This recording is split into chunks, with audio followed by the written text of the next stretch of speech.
fulla ak fayda daal réew yi fuñ toll ci àdduna bi rek réew yi développement yi laax de réew yi nga xam dañoo avancé réew yi nga xam dañoo am ay dirigeants yu am fulla ak fayda fu seen réew toll tey rek bañ leen di naw rek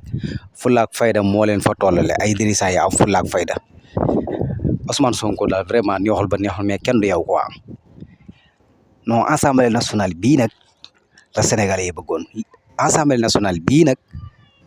la sénégalais yi mérito dëgg yàlla moom lañ mérito assemblée nationale bu mel nii daal moom lañ mérito am nañ ko nag xam nga Ousmane Sonko ngeen baal ma nit ku mel ne Ousmane moom lañ doon xaar moom lañ soxla li ñu bëgg tamit moom rek moo ñu ko mën a defal dégg nga lii yëpp mu fi wax tey xoola baasu militaire yi nekk fii français yi sooy mel ni ku moom dëkk bi nañu dem soxla wuñ leen est-ce que France am na baasu Sénégal bu fa nekk boo xam ne dañ ko fa jëmmal waaye da ngay am fulla ak fayda xoola passeport yi nga xam ne 5 ans la mu war koo yokk ci 10 ans passeport yi day dem ba 10 ans mais sama waa ji xoolal ma loolu sa waay xoolal ma amnistie waxoon naa ko nee naa leen amnistie ay loi la yoo xam ne ay nit a ko defoon ay nit mën nañ koo dindi voilà amnistie moom ay nit dajaloo woon rek def ko aywa nit ñooñu nañ amoon pexe ba dajaloo ba def loolu noonu kay wax dëgg yàlla ay nit mën nañoo amaat ay pexe ba dajaloo waat ba dindi ko Ousmane Sonko daal yàlla na sa jàmm yàgg gars yi kontaan nañ ci yow de non assemblée nationale bi tey toj na maa la wax lii neex na waaye Bassirou Diomaye Faye Ousmane Sonko yàlla na seen jàmm yàgg jubal rek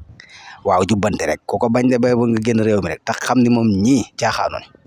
vraiment kon gars yi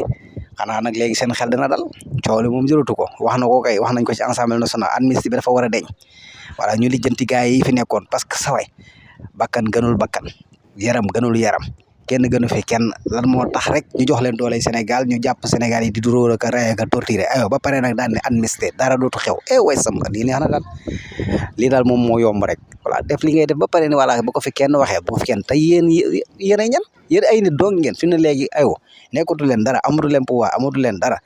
léegi nag mënatu leen a dajaloo di def di tëgg ay loi xam nga mënatut a nekk voilà kon ngeen xam ne maanaam lépp lu ngeen def rek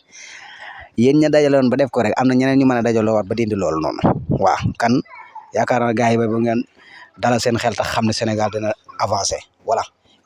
réew mi ñu laaj visa nag bu soobee la dana la laaj visa Ousmane Sonko yàlla na sa jàmm yàgg guddalu fan yéen moom yéen a mérito gudd fan parce que